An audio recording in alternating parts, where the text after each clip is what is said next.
Bonjour à tous. Alors, il faut savoir que la langue arabe a des sons qu'on ne trouve nulle part ailleurs. Aujourd'hui, on va s'attaquer à un trio vraiment fascinant, le shin, le sod et le dod. Croyez-moi, maîtriser ces trois lettres, c'est faire un pas de géant pour améliorer sa prononciation. Alors, quel est l'objectif? C'est simple, qu'à la fin de cette petite analyse, ces trois sons soient devenus pour nous une seconde nature. C'est un petit défi, je vous l'accorde, mais ça en vaut vraiment la peine. Alors, on est prêt? Allez, c'est parti! Ok, première étape de notre parcours, la lettre shin. On va commencer en douceur avec un son qui devrait nous paraître assez familier. C'est vraiment le point de départ idéal pour se mettre en confiance. Et voilà, pas de surprise, pas de piège. Le son du shin, c'est tout simplement notre chef français. Pensez au mot chat ou chocolat. C'est un son qui est très léger, très aérien. Franchement, le premier est déjà dans la poche. Maintenant, regardons un peu comment cette lettre se comporte dans un mot. L'arabe, c'est un peu comme un jeu de construction, les lettres s'attachent les unes aux autres. Comme on le voit bien sur ce tableau, le shin va changer de forme selon sa place, au début, au milieu ou à la fin d'un mot. Mais il y a un truc qui ne bouge jamais, c'est son signe distinctif, les 3 points juste au-dessus. C'est sa carte d'identité en quelque sorte. Allez, mettons ça en contexte avec un exemple concret. Pour dire soleil en arabe, on dit shams, shams. On entend bien ce che au début, n'est-ce pas? Shams. C'est un son très net, très clair. Bon, c'est le moment de s'échauffer un peu la voix. On va s'entraîner avec les 3 voyelles de base de l'arabe. L'idée, c'est de répéter après moi. On y va. Cha, cha, puis chu, chou, et enfin chi, chi. Parfait. Ok, maintenant que le shin est bien en place, on passe au niveau supérieur avec la lettre sad. Et là, attention, on entre vraiment au cœur du sujet, dans le monde fascinant des sons emphatiques. C'est une notion clé en arabe. Alors, un son emphatique, qu'est-ce que c'est exactement? C'est un concept super intéressant. Imaginez un son normal, comme dans serpent. Maintenant, pour le rendre emphatique, imaginez que l'arrière de votre langue se contracte et recule un peu, comme pour faire un son qui vient de plus loin, de plus profond. Le résultat, c'est un son qui est beaucoup plus lourd, plus caverneux. Il a une présence incroyable. Et bien sûr, tout comme le shin, le sad va lui aussi changer de forme. On voit bien sur le tableau sa boucle très caractéristique qui s'adapte pour se connecter aux autres lettres. C'est exactement la même logique, c'est juste la forme de départ qui est différente.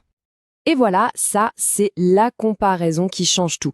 D'un côté, on a le shin, un son léger, aérien, où la langue est plutôt plate et détendue. De l'autre, le sad, un son lourd, profond, où on sent vraiment cette tension à l'arrière de la langue. C'est cette différence de poids, de densité du son qui est la clé. Et ça, c'est quelque chose qu'on n'a pas du tout en français. Écoutons ce que ça donne dans un mot. Le mot arabe pour patience, c'est sobr, sobr. Il faut bien tendre l'oreille. Ce n'est pas un sobre tout léger. Non, c'est un sobre avec un sod bien profond. On entend cette lourdeur, cette épaisseur? C'est ça la magie du son emphatique. Allez, à nous de jouer. Il faut bien se concentrer sur ce mouvement à l'arrière de la langue. On essaye ensemble? D'abord, so, so. On sent cette profondeur. Ensuite, so, so. Et enfin, si, si. Normalement, la différence avec un simple sa, sou, si devrait commencer à être perceptible. Et on termine ce trio avec la lettre qui est un peu la signature de la langue arabe, le dad. Pour se faire une idée, elle est tellement unique qu'on surnomme l'arabe la langue du dad. Rien que ça montre son importance. Alors, quelle est l'astuce pour comprendre le dad? En fait, c'est assez simple. C'est la version emphatique du da, de la même manière que le sad est la version emphatique du sa. La technique est la même, on se prépare à faire un da, mais on ajoute cette fameuse tension à l'arrière de la langue. Le résultat, c'est un son vraiment épais, inimitable, qu'on ne trouve nulle part ailleurs qu'en arabe. Et regardez bien sa forme, c'est incroyable, c'est quasiment le portrait craché du sad. La seule unique chose qui les différencie, c'est ce petit point posé juste au-dessus. Un simple point et on passe d'un se lourd à un de lourd. C'est fou, non? Écoutons ce son si particulier en action. Le mot pour lumière est dao, dao. Écoutez bien la différence. Ce n'est pas un dao classique comme on pourrait l'imaginer. C'est un bao, un son plus plein, plus profond, plus rond. C'est dans cette toute petite nuance que réside la beauté de la prononciation arabe. Allez, on arrive au moment peut-être le plus délicat, mais c'est aussi le plus gratifiant. On se concentre bien, on essaye ensemble. Da, da, ensuite dou, dou et di, di. Surtout, pas d'inquiétude si ça ne vient pas tout de suite, c'est un son qui demande vraiment de l'entraînement. Bon, on a vu la théorie, c'est bien beau, mais maintenant passons à la pratique. On va assembler ces lettres pour voir comment elles interagissent entre elles pour créer des mots. C'est vraiment là que tout prend son sens. Parce que ces lettres, ce ne sont pas juste des sons isolés. Ce sont les briques de base, les Legos avec lesquels on construit les mots. Alors voyons un peu comment elles s'assemblent. Regardons 3 exemples qui illustrent parfaitement ces différences. Prenez le premier. Chossa, chassa, qui veut dire pêcher. On entend d'abord le chol léger du shin, suivi du sa, lourd du sod. C'est fascinant ce contraste.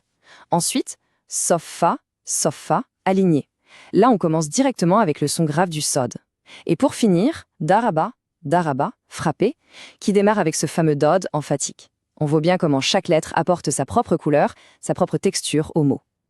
Et voilà pour notre trio du jour. Si on devait résumer l'essentiel de ce qu'on vient de voir en quelques secondes, voilà ce qu'il faudrait retenir. En fait, tout se résume à ça. D'un côté, le shin, c'est notre son che, léger, celui qu'on connaît bien. De l'autre, le sod, c'est le se qui vient de plus loin, le son lourd, emphatique. Et enfin, le dad, c'est son cousin, le de, mais en version lourde et unique. C'est vraiment une opposition entre légèreté et profondeur. Si on a bien ça en tête, on a déjà tout compris. Alors, est-ce qu'on s'arrête là? Certainement pas. L'aventure ne fait que commencer. La prochaine fois, on s'attaquera à d'autres poids lourds de l'alphabet, comme le ta, t et le ra, z, et aussi le fameux aïn, ce son si particulier qui vient du fond de la gorge. Le voyage dans l'univers des sons de l'arabe est loin d'être terminé. Surveillez le cours suivant. Si vous avez des suggestions ou des questions, n'hésitez pas à écrire un commentaire.